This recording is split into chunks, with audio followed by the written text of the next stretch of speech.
एक बुद्धिमान और एक मूर्ख। एक छोटे से गांव में एक बुद्धिमान आदमी रहता था। उसकी बुद्धिदारी की चर्चा दूर दूर तक फैली हुई थी। लोग उसकी बुद्धि के कायल थे और उसकी राय को बहुत महत्व देते थे। गांव के लोग अक्सर अपनी समस्याओं के समाधान के लिए उसके पास आते थे और वो हमेशा सही सलाह देता था। गांव में ही एक मूर्ख आदमी भी रहता था। वो अपनी मूर्खता के लिए प्रसिद्ध था। वो अक्सर बेतुकी बातें करता रहता था और लोगों को हंसाता रहता था, लेकिन उसे अपनी मूर्खता का एहसास नहीं था। वो खुद को बहुत बुद्धिमान समझता था। एक दिन मूर्ख आदमी बुद्धिमान आदमी के पास गया और बोला, मैं तुमसे एक सवाल पूछता हूँ, अगर तुम इसका जवाब दे दोगे तो मैं तुम्हारा गुलाम बन जाऊंगा। बुद्धिमान आदमी हंसा और बोला, पूछो, मैं सुन रहा हूँ। मूर्ख ने पूछा, दुनिया में सबसे तेज क्या चलता है?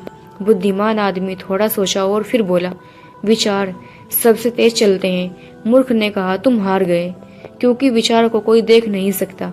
बुद्धिमान आदमी मुस्कुराया और बोला, तूने सही कहा, लेकिन तूने मेरा जवाब भी नहीं सुना।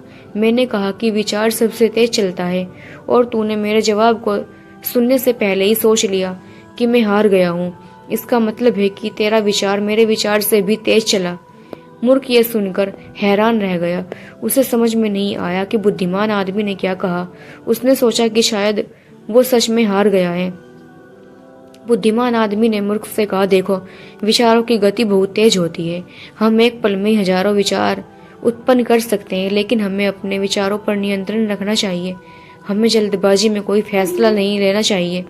हमें दूसरों की बात ध्यान से सुननी चाहिए और फिर सोच समझकर कोई निर्णय लेना चाहिए। मूर्ख ने बुद्धिमान आदमी की बात ध्यान से सुनी। उसे अपनी गलती का एहसास हुआ। उसने बुद्धिमान आदमी से माफी मांगी और उसे अपना गुरु मान लिया। कहानी से सीख, धैर्य रखे। हमें किसी भी काम को करने में जल्दबाजी नहीं करनी चाहिए। धैर्य से काम लेने से हम सही निर्णय ले सकते हैं। दूसरों की बात ध्यान से सुने। हमें हमेशा दूसरों की बात ध्यान से सुननी चाहिए। शायद हमें उनसे कुछ नया सीखने को मिले। विचार पर नियंत्रण रखें। हमें अपने विचारों पर नियंत्रण रखना चाहिए। हमें नकारात्मक विचारों को मन में नहीं आने देना चाहिए। सीखने के लिए हमेशा तैयार रहें। हमें हमेशा नई चीजें सीखने के लिए तैयार रहना चाहिए। ज्ञान प्राप्त करना जीवन भर की प्रक्रिया है।